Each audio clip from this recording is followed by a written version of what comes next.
Hey guys, what's going on? It's Ash here coming at you today in Clash Royale, and I have a very, very popular requested pro with me live on voice right now on the channel. It's none other than Berin. Berin, how you doing, dude? Yo, I'm doing great. What's up? Not much, man. I've been getting so many requests. Your popularity has absolutely blown up. I'm so happy that I finally got you on the channel, if for nothing else, just to have the people stop begging for you every episode in the comments. So first off, man, how you doing, and what does it feel like to have become kind of like a Clash celebrity overnight? Yeah, I really like it. I mean, the experience in LA was just great, and I'm trying to come back. Mm-hmm. Are you gonna be competing in CCGS fall season? I have to. You have to. Yeah, it's gonna be a lot of fun. How much did you end up winning in the spring? 4K. 4K, not bad. So, did you expect to do as well as you did? No, I didn't expect to get to the top 8. And then when I went to LA, I didn't expect to get 5th place. Were you a little nervous, or were you nervous? Yeah, of course. Was playing on the stage was really weird. Yeah. I want to ask you a little bit about that, but you know, you're known, and I think the reason people love you so much is because you wear your emotions on your sleeve. You know, you're not like Surgical Goblin, where you can't tell what he's feeling or thinking. With you, like, people look at you and you're just like, if you're pissed, you're pissed, and if you're happy, you're really happy. So I really appreciate that about you as well. But I wanted to ask about kind of how that ties into maybe tips for my audience on how to handle tilting, right? Because as an emotional guy, I'm sure that you get frustrated at times. What do you normally do? Do you have any advice for people out there for what to do if they go on tilt, or if they're frustrated and they want to throw their phone or their device across the room? Do you have any any words of wisdom to that end? Yeah, before you start throwing your device, just stop playing the game for a little bit. It's just a game. Don't destroy your phone. Yeah. Is that what you normally do? After a few losses, do you just stop playing? Yeah. Yeah. But it's better. Yeah. What do you normally do? You switch up your deck sometimes if you go on like a losing streak, or do you prefer to kind of just keep grinding out the same deck till you figure out if it's a good mix for you? Like, when you're picking up a new deck, how many games are you typically playing with it until you get a sense if you really like it or not? After like 20 games, I have an idea if I like the deck, and then maybe I switch something up, and then see how it works out, and then then just become better at the deck. Yeah, so okay, that's a follow-up question there. Do you consider yourself a deck creator, or are you the type of player that takes a deck that's already popular and maybe like tweaks it a little bit to your liking? Yeah, I'm a deck stealer. I'm making my own decks. Yeah, so okay. I asked Nem Sensei yesterday for a deck, and he creates all of his decks alone. And he's pissed when someone steals his deck.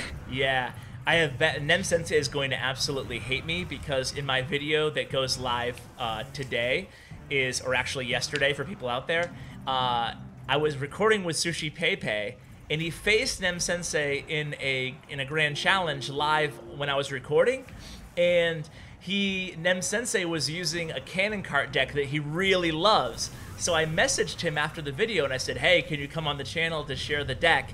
And he's like, no, I don't want anybody to know about this deck. And I'm like, oh crap. Yeah, I was asking him about that deck yesterday. Oh no. So he might not like when I show it on the channel, but I'm not that big of a channel today. I don't think he needs to worry about it like becoming meta. But either way, oops. But anyway, so you know, that's we will talk about this deck that's your favorite deck right now in the game, because basically with all the guys from CCGS, I'm just inviting them on the channel, one, because they have so much useful information, but two, because what I'm asking them, just so you guys kind of tearing down the fourth wall, is basically just what's your overall favorite deck in the game. So we are going to talk about this deck, but just one more question about deck creation for you, Berin, is so obviously you're not creating a deck, but you're taking a deck that's already interests you somewhat in the meta or whatever. So how are you tweaking it, or do you tweak it? Like, for example, are there cards that you're a big fan of that you'll experiment inside a normal deck, or do you just go with whatever the deck was and see if you like it? I think in this deck I switched out Ewis for something else. I don't remember, because I think I really like Ewis, and it's so good against Battle Ram, so I just put it in. Yeah. So basically, you just experiment if you think there's a weak spot or something like that? Yeah, it's... I wasn't that great against 3 Muskies, and I put in Ewis, so it's better now. Okay, so basically, it sounds like what you're doing is taking a deck and then thinking of what the most popular meta decks are, and then trying to make sure that you have all the counters squared away to handle that. Is that pretty much correct? Yes. Okay, cool. Okay, so let's get to this deck. This is your favorite deck. Talk to me a little bit about it, and I guess what better place to start than the win condition, the Graveyard. So it's not your typical Graveyard deck. It's the PEKKA Graveyard deck, and people love the PEKKA. And actually, you know what? What better place to start than legendary substitutions? So it's going to be very difficult to substitute for the Graveyard, so we're not going to cover that. It is the win condition after all. So talk about the Night Witch and the Log and the Ewiz. Free-to-play people out there, what would you recommend they substitute for those cards? So for the Ewiz, I would say Archers. And for the Night Witch, I would say Mega Minion probably, because it has you need some DPS in the deck other than PEKKA. So I would say Mega Minion. Okay, that seems to be a pretty standard substitution. Plus, Mega Minion does well against tanks, so like it does serve that purpose to a little bit. Okay, so let's talk about the actual deck itself. Again, moving to the Graveyard, is this a deck where you want to be pretty aggressive with the Graveyard, or is it a deck it's rather passive? It seems like it has a lot of control elements to it.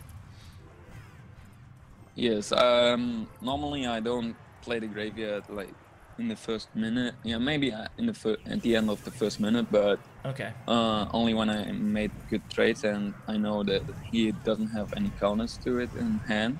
Okay. And I don't play the PEKKA. Like, if I know he has, for example, let's say he has Hawk, I don't play my PEKKA in the back, because he's gonna rush me out of the lane, and I have to defend with Ewiz, and then he defends my PEKKA really easy with like Tombstone or whatever. Okay, so PEKKA you're gonna be saving for a bridge rather than putting it in the back against tanks? Yeah, that's right. Okay, and against... So PEKKA is obviously... Yeah, we'll talk... Well, Graveyard, one more thing on Graveyard. So you don't play it very much in the first minute. So talk about us, once you know what their counters to Graveyard is, then what are you doing with Graveyard? Are you comboing it with just Graveyard Poisons, or what is your typical... or are you using the Ice Golem as a tank, I presume, in most scenarios? Talk a little bit about the rest of the game after the first minute on Graveyard. Yeah, normally after I defend a push, like an Ewiz or a Night Witch is almost every time still there to counter push, and then I play the Graveyard. And normally, yeah, you can go in with Night Witch Graveyard or Ice Golem Graveyard when you're like up a lot of elixir, but almost every time I go with counter pushes. Okay, so you're using the Ice Golem, it sounds like mainly defensively, especially in the beginning, and then you're just it's a big counter push deck on when you transition into the counter pushes into offense. So this is I imagine you're playing this very similar to like Splash Yard in terms of the technique that you're using. In terms of the counter push, I should say. Yes, yes. Because you're a big graveyard guy all around, right? You play like every graveyard rendition in the meta, right? I wasn't playing Splash yet when okay. it was like the popular deck, honestly. Okay, well, you did play Graveyard Cycle, right? Yes. So talk about playing this graveyard deck versus Graveyard Cycle. It seems to me that you have the same win condition, but you're playing the entire deck differently. Is that the case, or not so much? Yeah, that's true, because with the Graveyard Cycle, I play like, let's say, 5 graveyards more in one game. With this deck, when I get a P.E.K.K.A from the defense and then play my graveyard, that's almost GG, because the P.E.K.K.A takes so long for the graveyard and he has to defend both things. And like, say he has goblins, he needs the goblins for both sides, for the graveyard and for the P.E.K.K.A, and he has to decide, and one thing is always going to do a lot of damage. Okay, yeah, that's totally a really good point too. And what about what if you don't need the P.E.K.K.A necessarily? So what if you're going against like a bait deck? Is there some matches that you don't even use him, or her? Oops, I'm sorry, P.E.K.K.A. Are there some matches that you don't use her at all, or how would you use her when there's no obvious way to use her? Yeah, in this deck, the P.E.K.K.A is not a win condition. I think in this last replay I shared, I didn't play it because against what? I couldn't play it against the balloon or against the mine, so I didn't play it a lot. So why do you think the P.E.K.K.A is making a big comeback in the game? Is it just because of how good she is against tanks and like Battle Ram? Yes, that's mainly it, because the P.E.K.K.A destroys Bridge Spam. Yeah, Bridge Spam stopper. So is that having the P.E.K.K.A in this deck essentially is a meta decision versus like, what if Bridge Spam was out of the meta? Would you remove P.E.K.K.A and sub it with something else? Is that kind of a flex spot? Yeah, maybe. Yeah, because you have the Night Witch and it's still good against like golems and giants. You could sub it out then. Okay, interesting. Yeah, because I like to kind of track how decks evolve. So I noticed that you are doing the new graveyard placement, which is a little bit more to the center than it previously was. Can you? I actually had Tag on the channel a couple of days ago, and he mentioned why that he does that. Can you talk about why and when you made that shift as well? I made that shift like a week ago or 2 weeks ago. And do you like it? Have you activated the King Tower accidentally yet, or? Yeah, I think one time. Okay. But that was the unluckiest spawn I've ever seen in my life. Yeah, that's what Tag said. He said that you'll get it like 1 in 100 times where you accidentally activate, but the extra damage makes it worth it. Is that pretty much accurate, what you agree with?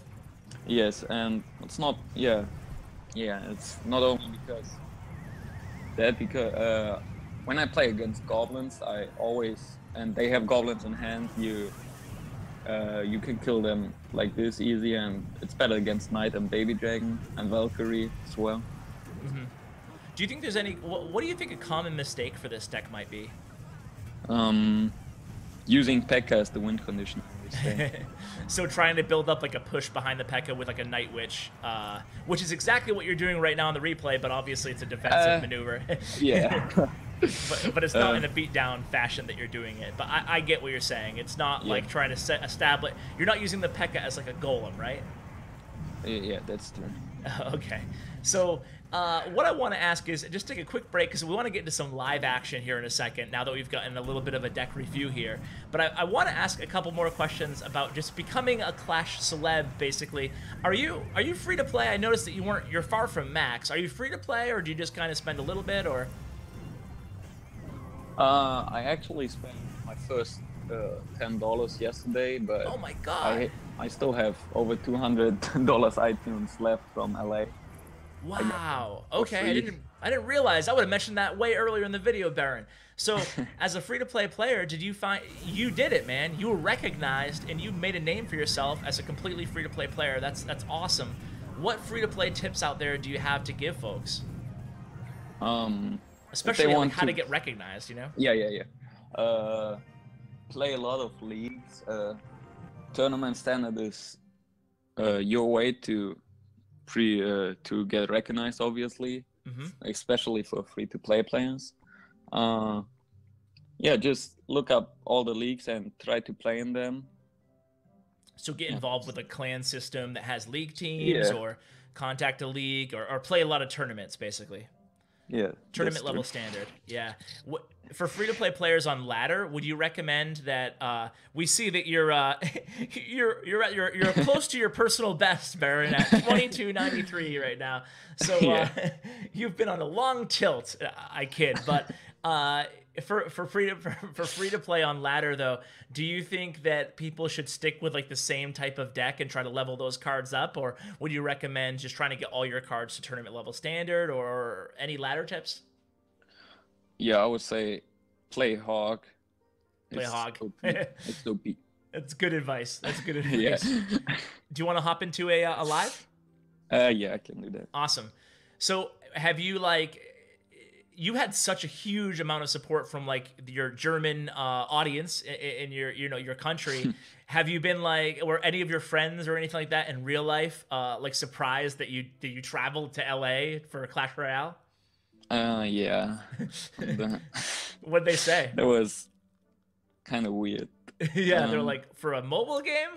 Yeah. Yeah. Well, it was pretty cool that you walked away with some money anyway. Do you watch any German YouTubers or streamers, or not really? Not that much. Not that much. I'm in a game, just by the way. Yep, I'm with you. I want to know if you're a Trimax guy or a Toby Spirit Hawk guy. Let's not talk about it. Look at me, I'm getting into the drama. Oh, all right. So we'll let you concentrate here. I didn't have poison in psych, so that was the one skeleton. Yeah. So you're going against Splash Yard. It looks like. Yeah, that's not good. I was gonna say, how do you feel in general about this deck versus Splash Yard? It's actually not that bad because they don't have really anything to defend the graveyard, so I can just cycle it over and over. Okay, here's Executioner instead of Bowler. Okay. All right, there you go.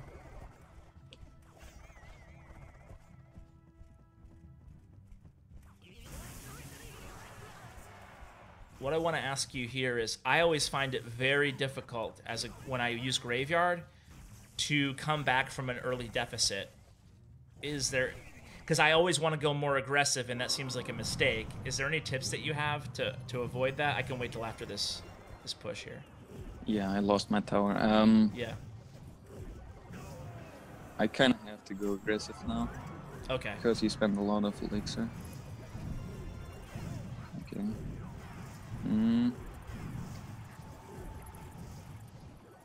Come on, bats. Ah! Yeah, that was bad. Let's see if I can cycle back. But he has... Yeah, Executioner. It's the problem with Splash Yard. It's like, it's ironically incredibly effective against other Graveyard. In some ways. Yeah. My only chance is a PEKKA. Alright.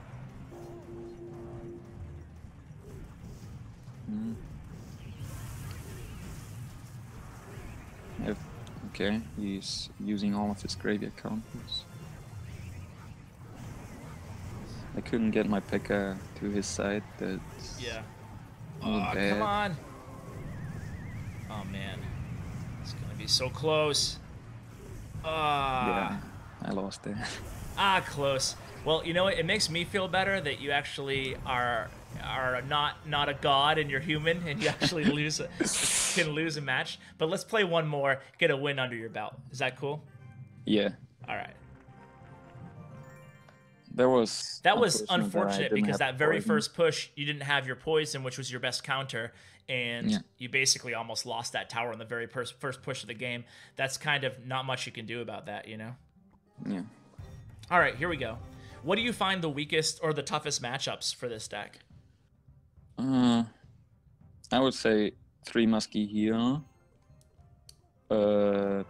Obviously you have the poison, but if they don't have minion heart, I think I'll win that matchup like 70% of the time. Okay. If they have minion heart,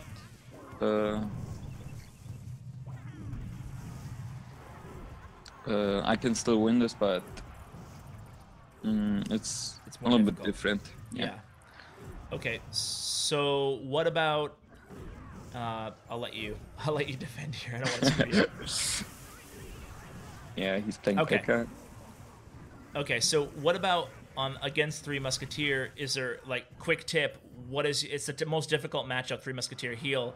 Are you saving your poison for Three Musketeers, or are you using your poison against on their pumps early on? Yeah, when they pump, I'll go aggressive with Graveyard Poison. Okay.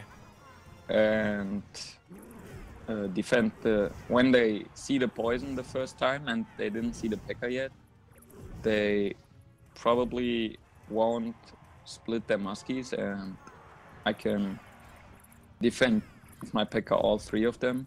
Okay. All right. Another use for the we talked about bridge spam and against golems and tanks, but obviously really good as well against Oh shit. Three Musketeers. Okay. Nice. So are you setting up for a graveyard push here? Yeah, no. And you just use 7 elixir for that PEKKA. This could be good. And he gets distracted by the graveyard. Yes. And my PEKKA. Okay, there was a bad poison. It's not my poison. Oh, that couldn't have gone any worse for you. I thought you might even take the tower. That PEKKA got kind of he got kind of lucky with his PEKKA locking onto your PEKKA. Yeah. Still able to get a decent amount of damage. So good poison there. Good defensive poison. I'll reset now. Okay. Going for Ice Column Graveyard if he... Okay. That was interesting. Alright. My US stance is PEKKA. Yeah. If you win the bridge fight against the PEKKA deck, then that's beautiful. Basically you won the game. You can see just how good the Ewiz is in this deck too. Yeah. Doing so much work. It stopped all of his battle rams and killed his PEKKA. Yep, and then you get 2 hits with the Ewiz, not bad. Okay, so we're into... Yeah, no, that's a mistake by him. Yeah, putting that PEKKA back there like that. That's going to be GG, I think. Yeah. Here comes the Night Witch, and that is... Boom! Nice, man. Yeah, that was good. Yeah, that was good. You shut down, like, that's pretty much the most popular deck out there right now. You know, the PEKKA Bridge Spam deck. Or at least it's in the top 5 or something, 3 or whatever. Yeah. So very good job, man. I think I've learned a lot about this deck, and I think a lot of people agree with you out there that the PEKKA Graveyard is definitely the strongest iteration of Graveyard right now in the meta. I just want to say thanks again for coming on, man. Do you have any shout-outs, anything like that? Any place that people can contact you at? Yeah, my Twitter, I would say. Yep, I'll include that in the description below for people out there who want to maybe ask you a question or something about the deck. Any other shout-outs? I don't know. I'm putting you on the spot. If you think of one, let me know and I'll put it in the description.